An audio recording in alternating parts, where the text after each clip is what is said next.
Welcome to the Natural Remedies seminar. In our Natural Remedies seminar, we're going to be looking at poultices and compresses. And the first one we're going to look at is castor oil compresses. It's not a poultice, it's a compress. Castor oil penetrates deeper than any other oil. And wherever it penetrates, it can break up lumps, bumps, adhesions. So great for cysts in the breast, for breast cancer, great for irritable bowel, great for constipation. It's very good at breaking up stones in the gallbladder, kidney stones, bone spurs. If the bone spur has been there 3 years, it might take 3 months. If the bone spur's been there 3 months, it might take 3 weeks. Little by little, the body heals, so be patient. So I'm going to make a compress. It's like a little pack. The thicker the pack, the more castor oil it can hold, and the more castor oil can go into you. Now what I've done is I've cut up an incontinence pad. I've cut it up and I've opened it up and I've put a few layers of cloth in there to make it thicker. And what I'm going to do is put masking tape on the edge. So the beauty of this is the plastic isn't really touching you. So the only thing that's touching you is the paper topping, and it's got that cloth insert, and the plastic's on the back. And the plastic is really just to protect your clothes and stop oil going everywhere, which you don't want. So I'm just going to seal those edges. And then I'm going to put the castor oil on. Now the reason why I'm doing this first, so there we have our little pack. Now to secure that, I just staple the edges. I used to stitch it with a little cotton and thread, and my staff came up with this great idea of stapling it, and it takes about a 1/16 of the time, and it holds it quite nicely.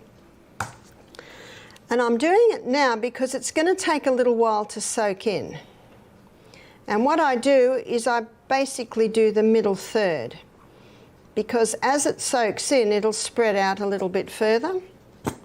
I can't hold that up now, but probably in about 15 minutes I will be able to hold it up. You see, it's such a thick oil, it just sits on top. So you've got to give it time to soak through. I haven't covered it because then there's no leeway for the excess oil to go. And also when it goes on your hot body, the oil will thin and spread out a little bit more. So you want to give a little bit of room for spreading. This compress can be used maybe every day for a month. And then you might make another one, because it's not drawing anything out of you. It's just a vehicle to hold the oil so it can go into you. And this size I've made here, that's a great size for chest, for congested chest. That's a great size for abdomen. And that could be cysts on the ovaries, it could be fibroids in the uterus, it could be constipation, it could be irritable bowel. So that's a nice size for those areas. How long would it take? Well, it depends how big it is and it depends how long it has been there. Consistency is the key. The second thing I'm going to look at is the humble onion. Now the onion can be used cooked or it can be used raw. To use it cooked, we'll look at cooked first, and this is the first poultice that I ever did. My first daughter, I was 23 when she was born, so I think I was probably about 25 when she got an earache. And I was trained as a nurse. Even though I was a bit of a hippie and starting to grow my own veggies and all that sort of stuff, I didn't know what to do about an earache. And everyone said to me, don't play with the ears, she could go deaf. So it was really out of fear and lack of knowledge, I went to the doctor. He wrote her a script of antibiotics. I gave her the antibiotics, I didn't know what else to do. Within 24 hours, the earache had eased. When she'd finished the antibiotics, the earache came back. I did not know what to do. 6 weeks later, and 4 courses of antibiotics later, the earache comes back. But I still don't know what to do. So when I went to the doctor, I said, will my daughter be on antibiotics for the rest of her life? which I'm beginning to come to this conclusion. He was challenged by my question. So he sent me to an ear, nose and throat specialist who looked in Emma's mouth, then her ears, and he said, she's teething. Give her these drops to keep the eustachian tubes clear. And that was it. So let's fast forward 2 years later. Next child is 18 months and gets an earache. I do not go to the doctor and I don't tell anyone. I have to do something though. So I went to the lady that lives next door. So I was, 26 or 27 by now. She's 85. I said, what did your mother do when you were a little girl and you had an earache? She said, Mum would steam up an onion on the stove. So I went home, I steamed the onion up on the stove, and then I cut it in half under her directions, so that what you're looking at is the rings. So you keep the skin on and it keeps everything in place. And I wrapped the onion up in a cloth, a few layers, and the few layers of cloth will help to keep it warm, but also just to shield the direct heat from being too hot. I tested it on my arm and I put it on his ear. I covered it with a piece of plastic, and what that does is that just insulates it. And then he was just a little boy, I was breastfeeding him, and I could put the onion between his ear and my arm, and I could feel the heat. And when he slept, I laid him down on the bed, but I laid him down on a towel that had been folded up about 8 times because I knew that that would keep it warm. You can keep it on for as long as you can keep it warm. What did they do before plastic? They used a wool square. So you can certainly use a wool square. I make a lot of my own clothes, and in the winter I make a lot of woolly skirts. So I have squares, and you can also put a woolen square just this side of the plastic so that the plastic doesn't even touch you, but it is stopping the moisture going through and insulating it and keeping it warm. James slept for 2 hours. When he woke up, he was happy. I watched him all day and the next day and the next day. That was it. Just compare my experience. 2 hours sleep with onion on his ear, and then my last experience with my first daughter, 6 weeks and 4 courses of antibiotics. No wonder I went into natural remedies. I was excited at the prospect. So I went down to the newsagent and I bought a book that had A, B, C, D, E, F, G in it. And I started my natural remedy book. And under E, I put onion compress. I have since learned that you can steam it and squeeze it. And if you squeeze it, you'll get a few drops of juice out. This is when it's hot, and it'll be boiling hot, but when the hot juice hits the spoon, it'll go a nice temperature, and you can put that in the ear. You can even use, one of these little, soak it up and squirt it straight in the ear. The other place that you can use a cooked onion is for a boil. A lady told me about this. She had a boil on her back and she told her friend, and she said, we need to cook up an onion. See, an onion is a drawer. And she put the onion straight onto the boil. Obviously she waited till it wasn't going to burn, but it was still quite hot.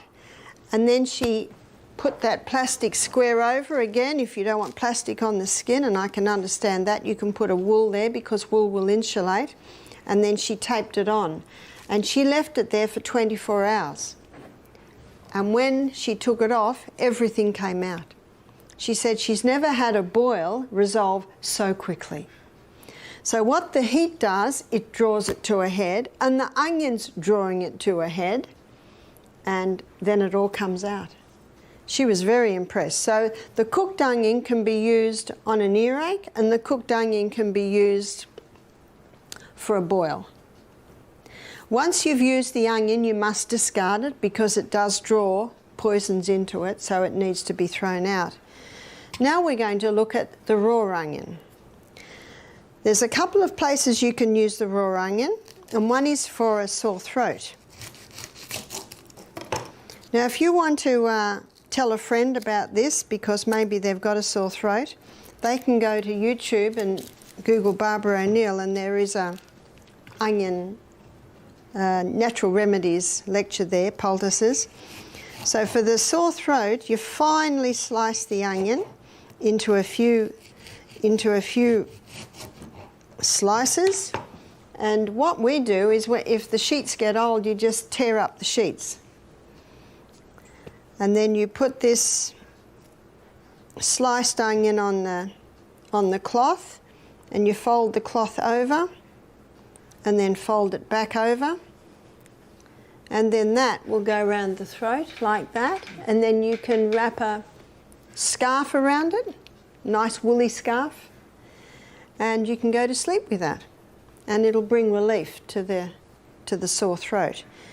I think we all know that when you cut up an onion, you're likely to cry, is that right? So that's a clear indication that that onion juice is very good at breaking up mucus on the chest, in the throat, in the head. And what I'm going to do now might surprise you. I'm going to put the onion on the bottom of the feet. So why do we put the onion on the bottom of the feet? We put the onion on the bottom of the feet because the bottom of the feet, or the feet I should say, are a reflex for the chest.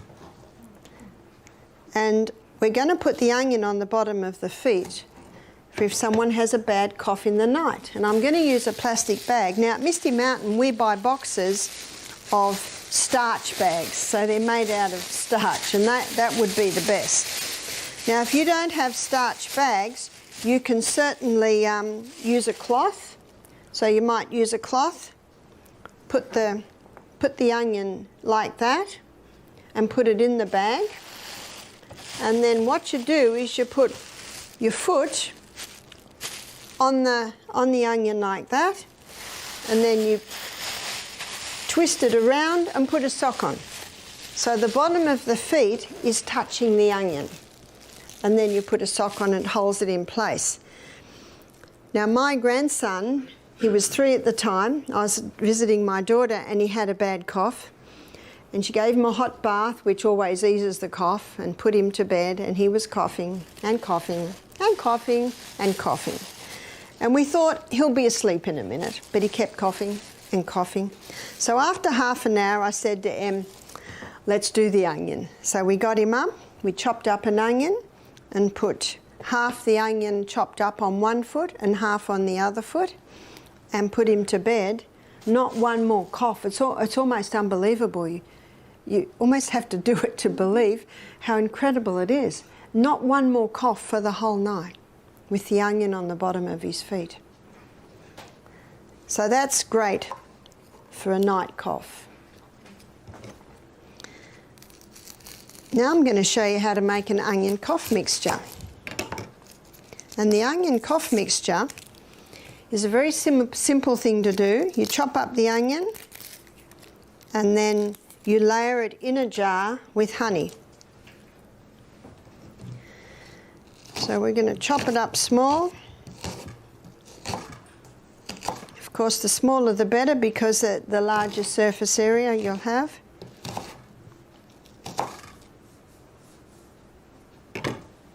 So I've got a jar here. So I'm going to put about ½ an inch in the jar, and then you drizzle honey.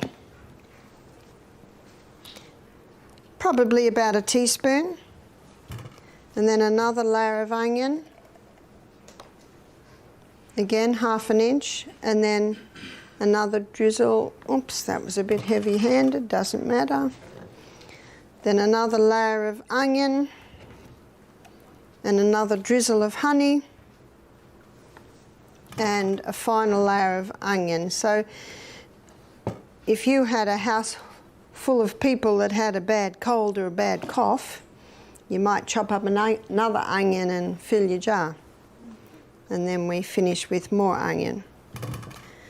I'm doing this early in our demonstration because by the end of the night, the syrup will have formed. You see, if I put the jar on the side, all you see is that thick, gooey honey and onion. By the end of our demo, you will see a clear, runny fluid forming, and that's the cough syrup. After 24 hours, you strain the onion out and you're left with your cough syrup, and you keep it in the fridge. How long can you keep it for? Well, a German lady told me that she'd had hers in the fridge for 8 years. Because honey doesn't go off, does it? So once you take the onion out, it will keep indefinitely. So for a little child, maybe under one, you might do 1/4 teaspoon. For a 2-year-old, you might do 1/2 teaspoon, say 3 times a day. For a child from about 10 above, you might do a teaspoon 3 times a day. So if a child's got a cold or a cough or a bronchitis, any respiratory asthma, so you give them the teaspoon 3 times a day and put them to bed with the onion on the bottom of their feet, and everyone will sleep soundly that night. So that's the raw onion. Now we're going to have a look at a relative to the onion, which is the garlic. I was reading one research paper that said garlic is 6 times more potent than tetracycline. Now tetracycline is a antibiotic. To have it as potent as an antibiotic, or to play a role as an antibiotic, you must have 3 raw cloves a day. So an adult will have 3 raw cloves like that. For a child, you might halve the dose. Now in your books, there's a recipe for the flu bomb. And the flu bomb has 6 ingredients. This is how I remember it. I remember it by 2s. Garlic and ginger. Garlic as much as you dare. Ginger, probably about 1/4 teaspoon finely chopped, and the garlic you finely grate. I was going to say, this is a great grater. That sounds like a pun, doesn't it? But I love graters like this, and when I'm cooking, I just grate straight into my pot, and I'm going to use it in a minute. And you can even travel with that little grater. So you see it's quite fine, so you'd finely grate the ginger and the garlic into a cup. So there's your first 2 ingredients. The next 2 ingredients are 1 drop of eucalyptus oil. If you haven't got eucalyptus oil, you could use tea tree oil. One lady said, but Barbara, it says on the bottle you must not consume it. And I said, well, I'm not asking you to drink half a bottle. We've got some common sense, haven't we? No, it's not very common today, I realise that. So 1 drop. It's an age-old remedy. People have been using it for centuries. Well, Australia's the land of the eucalypt. And one 80-year-old lady told me this 40 years ago. She said when one child had a cold in their house, the mother would put a few grains of sugar on a teaspoon and a drop of eucalyptus oil, and they all had to have a dose. And, you know, it's been used for centuries. The reason why they say you must not take it is 40 years ago, a little boy in Tasmania, you've heard of Tasmania, that little island at the bottom of Australia, he drank a few mouthfuls of eucalyptus oil and went into a coma. So they banned it. Now there was such an uproar about it that they legalised it again, but if you buy eucalyptus oil in Australia, it's got poison on the bottle. Do not take, and it's because of that. How many young men have died from drinking a bottle of scotch at a party on a Saturday night? Has the alcohol been banned yet? No, it doesn't make much sense, does it? So we're looking at the 6 ingredients. So we've got garlic and ginger, 1 drop of eucalyptus oil, and cayenne pepper as much as you dare. Some can handle a sprinkle, some can handle 1/2 teaspoon. Occasionally, some can handle 1 teaspoon. We'll be talking about cayenne pepper in a minute. So there's 4 ingredients. The last 2 ingredients are the juice of a lemon and the teaspoon of honey. So it's a really expanded lemon and honey drink that many people have taken for colds. And then you add about 1/2 cup of water. So if you feel a cold coming on, flu, any respiratory, of course, what's all the go at the moment is COVID. You take a flu bomb 3 times a day and it'll be gone in 3 days. Of course, at the same time, you've got to exercise and drink all your water and eat very lightly. So that's the flu bomb. Another way some people take it is they'll have a bowl of hot soup and they'll just grate the garlic straight into the soup. and you can certainly do that, but you've just got to have that clove 3 times a day to take the place of antibiotic. Even though they say it's equal to antibiotic, it's also antiviral. It's also antifungal. It's also anti-yeast. So it's a remarkable, we'll call it a herb. What about a little baby? How do you put it on a little baby? Well, you finely slice a couple of slices, and then you bind it to the bottom of their feet. So this can be done for a little one, and I'm going to do it with a piece of paper towel, which you certainly can do it with, and you cut a strip. So what I used to do it with was a piece of cloth, but you certainly can use some paper towel, and you'll see why, excuse me, that's important. So I'm putting 2 slices of garlic there, and then I'm folding it over, and then that is wrapped onto the bottom of the baby's foot like so. So can you see what I've done here? The garlic does not touch the skin. If the garlic touches the skin, it will cause a blister. Now, it won't really hurt the baby, it's just then you'll have a blister and you won't be able to apply the garlic till the blister heals. But if you put a piece of cloth or paper between the skin and the slices, it will not blister. I used to then put a sock on or a little bootie. My son James was having a lot of chest problems, so I often did this to him, and he was 3. And I'd put his sock and his shoe on, and he'd go outside to play, and every foot he takes, he's treading on the garlic, and so the slices allow the garlic to be taken up little by little. It takes 1 minute for 1 drop of blood to go right around the whole body, and within a few minutes you could smell the garlic on James' breath. So that's how you can do it to a little one, to a baby, is on the soles of the feet. But remember, you don't put it straight on the feet. Onion you can, but not the garlic.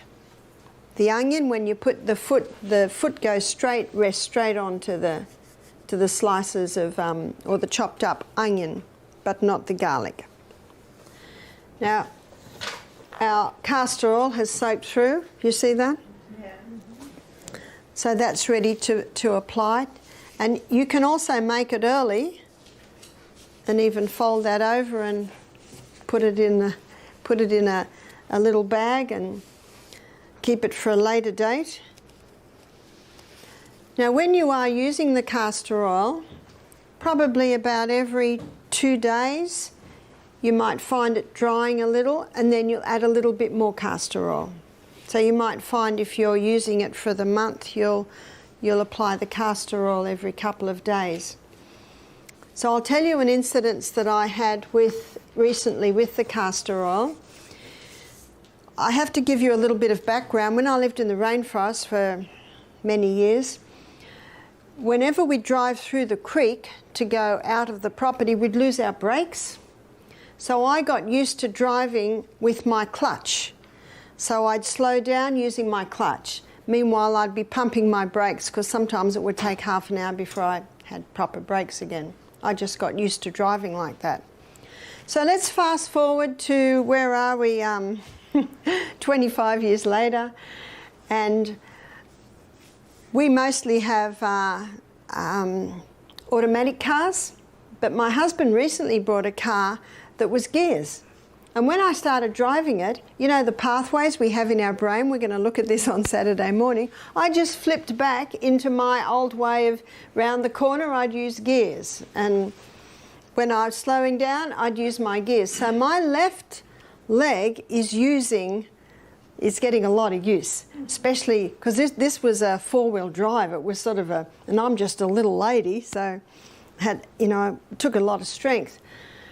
After 2 weeks, my leg began to hurt from my knee down, and I thought, well, I've just overdone it. And I've just overdone it, and my leg is not used to it. So I went over to the automatic car again. A month later, my leg is still sore. Now, when it's still sore, you got to put your detective hat on and go a little bit further. So I saw my son, who's trained in remedial massage, and he's fairly brutal, is my son. He just tells me to breathe. It hurt. And he said, Mum, you've had an old injury on this leg. And I had. And I remember 10 years ago, I was walking down steps and I was talking as I was walking and I tripped. And the point of the step, my shin went straight on it. It hurt. I put a poultice on it for a few days and then that was enough and I was fine. But I always had a little bit of a dent there, so I must have maybe dented the bone or something. I don't know. Never gave me a moment's trouble after that. And he picked up that an old injury, can you see we've got a few threads coming together? An old injury, overdoing the leg, and now I'm in pain. And he said, this has got a lot of scar tissue there, which I'd never had pain there. And Peter was brutal. And I decided to choose a gentler way to break up the scar tissue. So I made a castor oil compress. I probably made it half that size. And I bound it onto my leg, my shin area, down near my ankle. And I wore it 24/7. I wore it to bed. I wore it through the day. I just wore it. I think I wore it for a month. After a week, I went and let Peter do another session on me and I'd forgotten how much it hurt. I didn't see him again. But the point of my story is I wore it 24/7 for a month and I noticed no pain. I have absolutely no pain there now. But it obviously penetrated deep, it broke up that scar tissue, but I had to be diligent. I had to be very diligent with it. I decided to use the gentler approach over Peter's manual breaking up with his thumbs of this scar tissue. Point is, you got to keep at it. One or two applications really won't do much. You've got to do it again and again and again and again. So yes, I drive an automatic car now. Now we're going to have a look at ginger. Ginger can be used internally and ginger can be used externally. Internally, it's an anti-inflammatory, but it's probably mostly known for its anti-nausea effect. If you buy car sickness or seasickness tablets, it's compressed ginger. Now the easiest way I think to have this is to grate it. So you grate it on that little grater and you'll grate about a teaspoon and you put it in a little teapot and pour boiling water on it and let it sit probably 10 minutes. Now that might be too strong for you, but I love it. I love it like that. If it's too strong, you just water it down a little bit.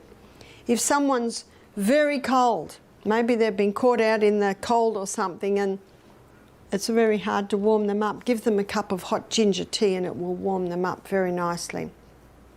So it can be used for nausea, it can be used to warm a person if they're chilled or cold. And you saw too, it is one of the recipes in the flu bomb. I was at a function, it was a health seminar, and in the break everyone went and had their herb teas and there was a girl with a tiny little grater grating ginger. And I said, ginger. She said, I'm an entertainer, I'm a singer. She said, I was in Greece last year and I lost my voice. And a little Greek lady made me a hot ginger tea. She said, I sung that night. So she said, I travel with my little grater everywhere I go. So very nice on a sore throat or hoarse throat. Now we're going to look at what you can do with ginger externally.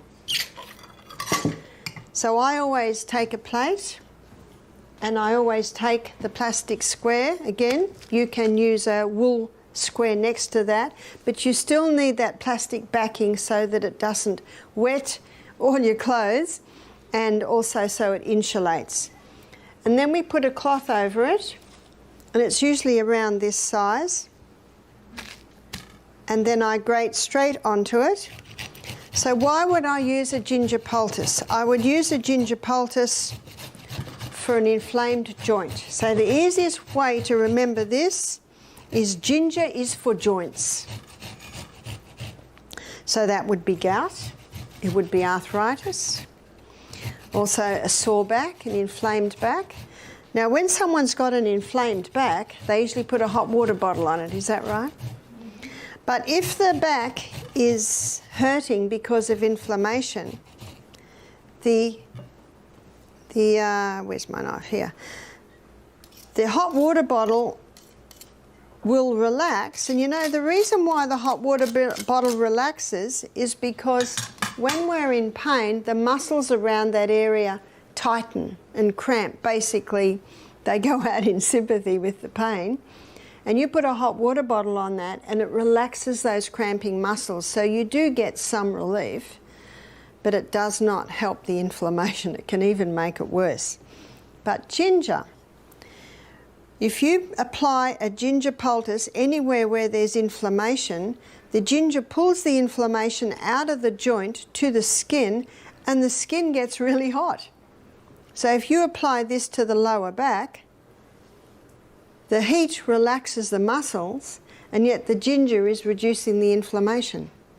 So you do about that much, and then how you make the poultice is you put the left side over and the right side over, and the bottom comes up and the top goes down. So you can see I've made like a little package there. And then I turn that over, and the part that's touching the skin is where you've just got one layer. And the beauty of this little package also is that you've got a few layers behind so that if it is quite wet, it will help to soak up any drips. And then you will apply that to the area. Now let's say that I have an inflamed joint, then you would apply it to the area there. But you can see even with the plastic on that, not much is touching the skin. It's only the very edges. And then you bandage that on. Now, if someone has an inflamed joint, say a wrist or an ankle or a knee or toes, we apply the ginger poultice, or even in a sore back, we apply the ginger poultice maybe about 6 o'clock in the evening. And within half an hour, if there's inflammation in there, the skin gets very hot. And then the person has the choice when they're going to bed, is that heat all right? Because if it's too hot, they can just take it off. But if it feels good to them, they can go to sleep. If you put it on just before bed and the skin gets really hot, it could wake up and cause discomfort. But when people have gout or arthritis, the heat is usually very, very nice. And again, for a sore lower back, it's very nice because, again, it pulls the inflammation out of the joint and the heat relaxes those muscles that tend to cramp whenever there's pain. So I'll tell you the story of a lady who saw my lecture on YouTube. She emailed me the story, and she put the ginger poultice on her sore knee. She was so excited it reduced the pain by 50%. The skin did get hot. You see all the inflammation's being drawn out. So the next morning she made another one. And then she made another one for overnight, and when she woke up in the morning, the skin was all swollen and blistered. She said, "What have I done?" I said, "You've overdone it." You've just overdone it. You've just pulled too much inflammation out and it's irritated the skin. So if you do have an inflamed joint anywhere, just do it maybe for 4 hours in the afternoon or even overnight, but just don't do it non-stop because, again, you can inflame the skin. Not a problem, because you just have to leave the skin, maybe put a castor oil compress on that knee until it settles right down. One lady said, "My skin's burning." And I said, "Actually, it won't burn, but what's the joint like?" And she said, "Oh, actually, it's good." We had one lady and she said, "I've got this swollen finger. The joint was swollen twice the size." She said, "This has been paining me for 2 years." So we made a tiny little ginger poultice, put it over, put a little bit of plastic over it to insulate, and then taped it on. And this is called a paper tape. This is a really soft tape on the skin. In the morning, she was so excited that the joint had gone right down and she could move her finger. That was just one night. Sometimes it takes more than one night. But that ginger is excellent for joints. So remember, gout, arthritis, you can do it. One man said his big toe, he put it on his big toe and all the pain went out. And then the next toe was painful, so he put it on there. Then the next night, it was okay and had gone to the next one. He said it was jumping toes. I said, "Did it go to the next foot?" He said, "No." So again, you're just listening to the body. Now, this poultice, once it's used, because it's vegetable matter, has to be discarded, but you could make it in the afternoon and fold it over like that and use it that night. Now we're going to make a potato poultice. Now, I just told you that the ginger is for joint, well, the potato is for tissue. The potato is very, very gentle. Potato can be used on sore eyes, conjunctivitis. So again, we're going to put our plastic down and put our square down and use potato. So potato is used for tissue inflammation. So swollen eyes, sore eyes, red eyes. It can be used for ingrown toenails. It can be used for a splinter that you couldn't get out. So tissue inflammation. Sprained ankle, very good on sprained ankle. So the lady that had the swollen knee because she did too many ginger poultices, I said to her, put a potato on. Potato is very cooling, so it's great for all tissue inflammation. The potato is also a drawer. So again, you spread that out. My girlfriend rang me one day, when this is years ago, when she had babies and so did I, and I could hear her little boy just crying and crying. I said, what's the matter with Louis? She said, I don't know what's happened, but his little penis is twice the size. He was 10 months old. What are you going to do? And if you go to hospital, what are they going to do? I said, quickly make up a potato poultice. Any tissue swelling, the potato poultice. So she made up a poultice, maybe about that size. See, it's very cooling. And she laid it on the area. She put his nappy, you call it a diaper. And the little fella, within 5 minutes, it must have really soothed it, he fell asleep. You see, that just soothes any tissue that's swollen. She said he slept for 2 hours. What does that tell you? He's not in pain anymore. She said when he woke up, he was happy. She quickly changed his nappy or diaper and everything was back to normal. Now, sometimes you don't know what it is. Just, if in doubt, just use that grated potato.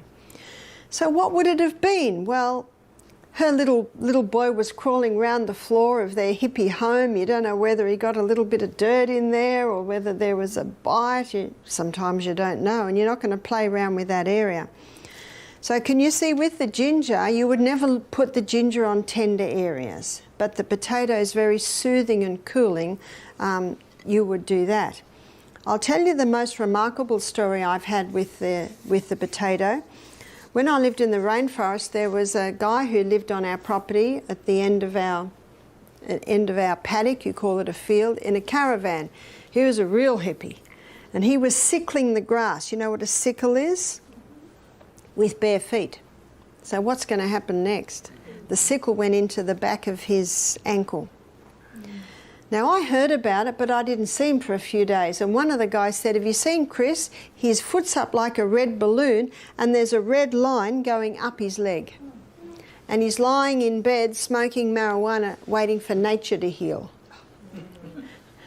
The body will heal if you give it the right conditions. And one of the problems with the marijuana, it was dulling the pain, but the pain was telling him to do something.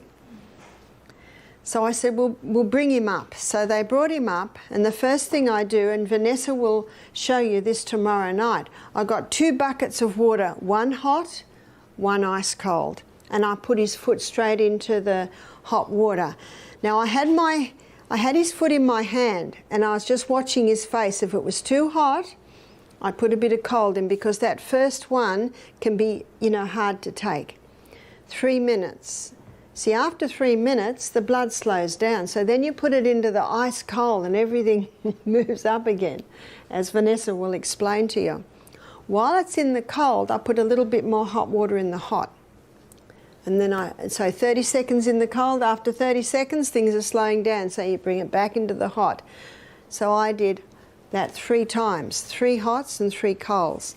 His pain had reduced by 50%. See, what that does is it brings fresh blood into the area, which drives old blood out, which gets the inflammation down somewhat. And then I made a very big grated potato poultice. You see, he had a wound that had healed on the outside, and it had not healed on the inside. And tetanus happens in an area of a wound that hasn't healed from the inside and sealed on the outside, and there's an element of horse organism. Well, we had a horse in the paddock, so he was a perfect environment for tetanus. So I put a big grated potato poultice on his foot, and I said, come back in 2 hours. He could limp now. So just that reaction tells me we're getting results. When he came back after 2 hours, I took this off and the wound was oozing, and the red line had gone down about 4 inches. Now, if he was still in pain and the red line hadn't gone down, we would take him straight to hospital. You know, if in doubt. But we're an hour from hospital, so we could see results. And he did not want to go to hospital. So if he didn't want to go to hospital and we could see he was dying, we'd take him. Of course you do. So I did hot and colds again, and I did another grated potato, and I said, come back again at 6 o'clock, another few hours. And every time he came back, the line was going down, down, down, and the foot was going down, down, and the foot was still oozing. See, this draws. And when you took it out, you could see the area where it was drawing. And then he put the grated potato on, we put it on after another hot and cold all night. He came over in the morning, we did another hot and cold, and the red line was gone. And the foot was just about back to normal. Looked like a dried prune, but you don't care about that, you just want that to go down. He said, what'll I do now? And I said, you might be right now. I said, see how it goes, but if it starts to hurt, if it starts to throb, and if that seals, we need to do all that again. So I basically left it with him then. But it healed. You can imagine that could have been a very serious situation. So that was quite remarkable. I've also seen this draw out splinters. You know, sometimes you get a splinter in a finger that's just too painful to get out. If you put the grated potato on, it'll keep that swelling down. It will not get pussy or what they call infected. And usually after a couple of days, you can just get a needle on the tip of it, press it, and it'll usually just come out. I've just seen that happen a few times. So the grated potato can be used in all areas of tissue inflammation. Now we're going to have a look at cayenne pepper. Cayenne pepper, we've got cayenne pepper in this little container here. Cayenne pepper is a remarkable herb. Some people say we shouldn't use it because it's a stimulant. It is not a stimulant like caffeine or alcohol or marijuana is a stimulant. It's a blood stimulant. That means it's good because Leviticus 17:11 states that the life of the flesh is in the blood. So anything that moves blood is going to be helpful. There's a book you can get. It's by Sam Beiser. It's called Curing with Cayenne. And he shows in that book that you put cayenne with any other herb and it'll intensify that other herb's action. It's a blood stimulant. It can be used internally and it can be used externally. And I think in your book it shows how it does 3 main things internally in the blood. It thins the blood, it strengthens the arterial walls, and it opens the capillaries. So let me tell you about an experience I had a few years ago. It was one of our retreats. I got the call, lady'd had a heart attack. I was only 3 minutes away, that's why you have to be fit. I ran down, it was a cooking class with about 16 people, and she was lying on the floor. She was 80. Her husband said she'd already had a few that year, and they always called the ambulance, but they thought, let's see what they do. And I said to my offsider, cayenne pepper, quickly. We got the cayenne pepper. Now, there was a guy holding a pulse, and he said the pulse is almost gone. She was just white.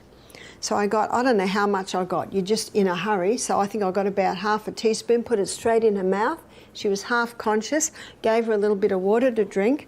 And the guy holding the pulse yelled out, The pulse is strong. This would have been 2 minutes. And you could feel that pulse come back, and all the blood came back to her face. She sat up and said, "What happened?"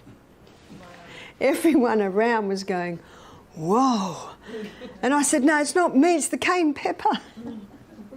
So we sold out of cayenne pepper that program. What did the cayenne pepper do? It thinned the blood, it opened the capillaries and got a dramatic delivery of blood through the whole body. Remember, 1 minute for 1 drop of blood to go around your whole body. I have read about it, but then I actually experienced it. So cayenne pepper can also be used to boost hydrochloric acid. You take it in internally, it'll boost digestion. Cayenne pepper can also ease a sore throat. Remember, it's in the flu bomb. It might give it initial tingle, but then when that tingle settles down, it eases it. Some people take or are told to take aspirin for a blood thinner. In fact, I have read where it is recommended that anyone over the age of 50 should be on half an aspirin a day. You might have heard that. Well, what the research is showing today is that aspirin causes stomach bleeds. It's the #1 cause of stomach ulcers. It causes brain bleeds and eye bleeds. That's what the recent research is showing.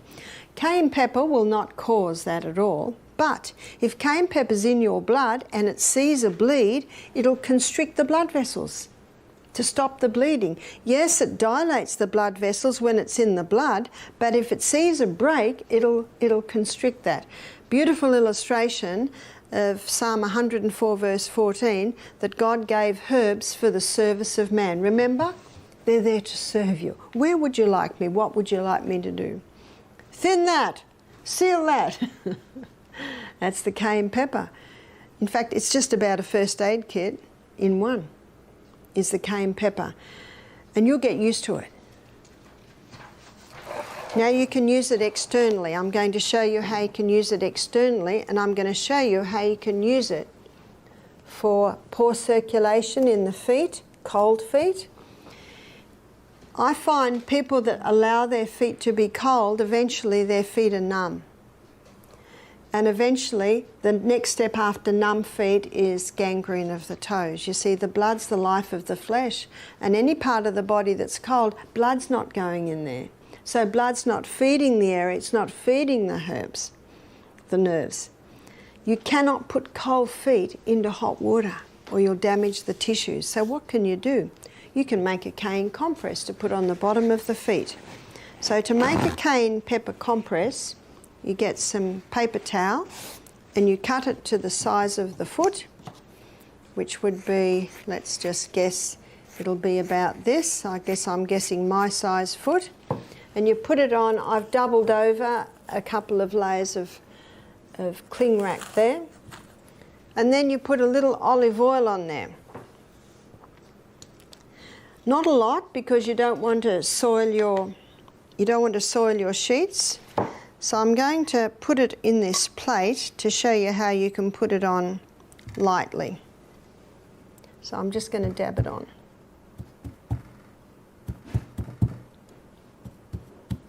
The reason why I'm putting olive oil there is in a minute I'm going to sprinkle the cayenne on it, and this causes the cayenne to stick to it. So it's really just there for the cayenne pepper to stick to it. Now that's about the right amount. As I said, any more and it will leak, because this compress is worn overnight. So you can see I've just got a light sprinkling of oil there. And now I'm going to put the cayenne pepper on that. So you put about a half a teaspoon for each foot.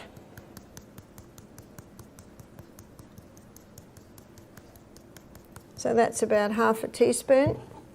So you can see the way I'm holding it up, the cayenne pepper is now sticking to the paper, and the foot goes straight onto that. And then you put a sock on and leave it on all night. If I put that on my foot, by 4 in the morning, I'm waking up wanting to rip it off because my feet are so hot. But if someone has no feeling in their feet, or if someone regularly has cold feet, often by morning they're feeling a little tingle.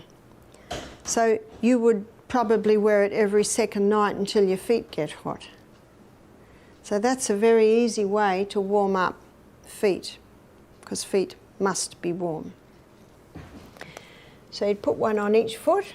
I've even made it and folded it up and left it at one lady's house that I visited, and she had no feeling in her feet. Peripheral neuropathy, that's a side effect of chemotherapy, where people lose that feeling in their feet.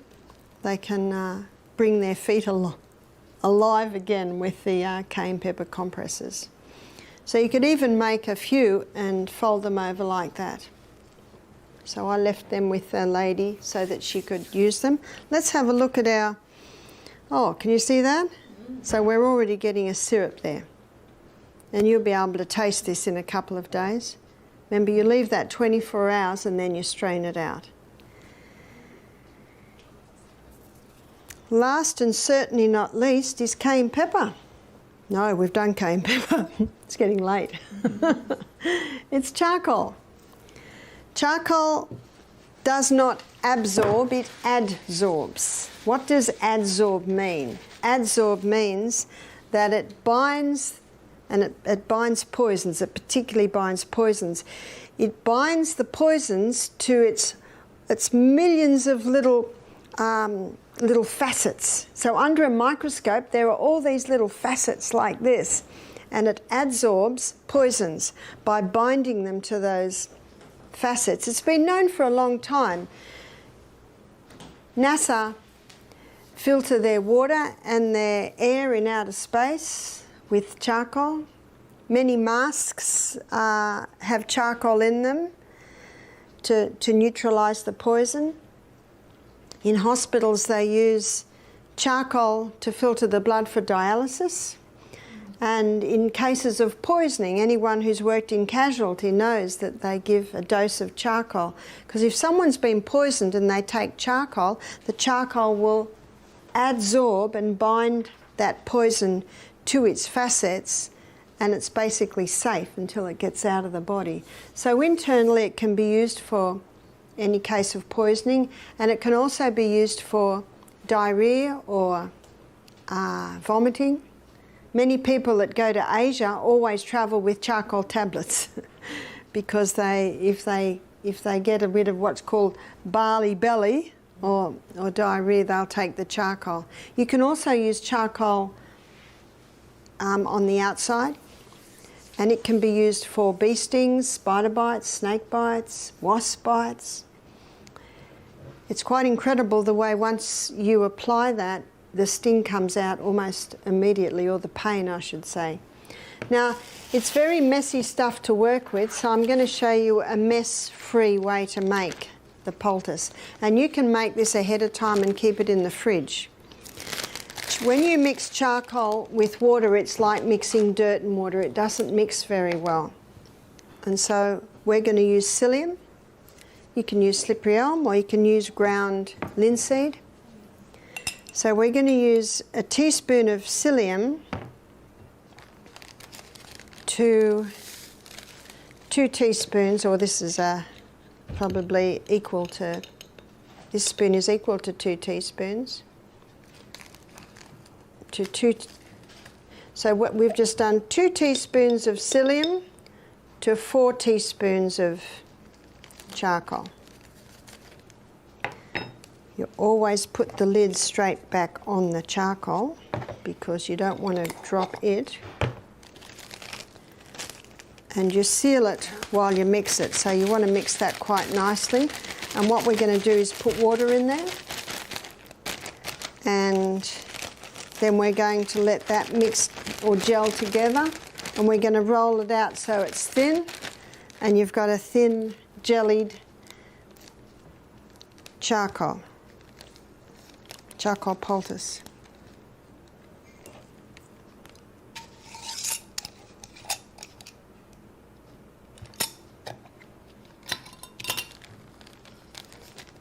So to that you'd probably do about half a cup of water.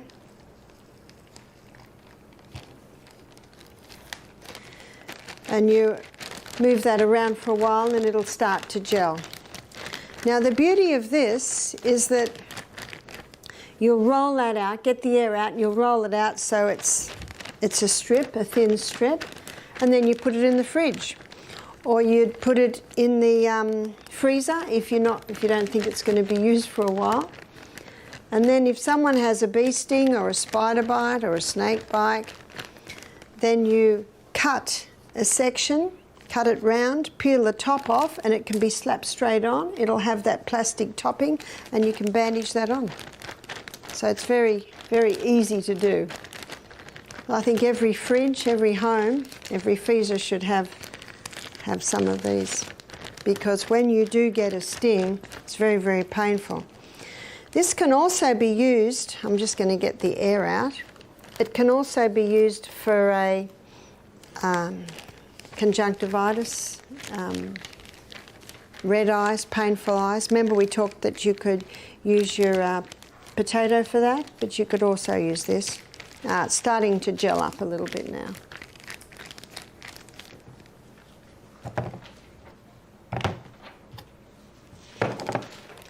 So I'm just going to get a bit more of the air out.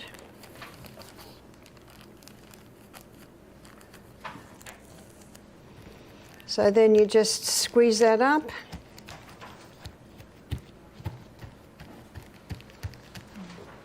So you can see it's nice and thin now. You put that in the fridge or freezer, it'll go. It's quite jellied now. So you can see the psyllium is just to have it jelly. And that's very user-friendly. See, that's quite thin. So if someone has a bee sting on here, you quickly cut an area around, take the plastic off, put it straight on the skin, bind it on. It's very quick and easy. So that's a no-mess, easy way to make your charcoal poultice for the outside. If someone's got a sore knee, they could put charcoal on one night and castor oil on another night, ginger on another night, potato on another night, and see what it does. And see what your body says, I like that one.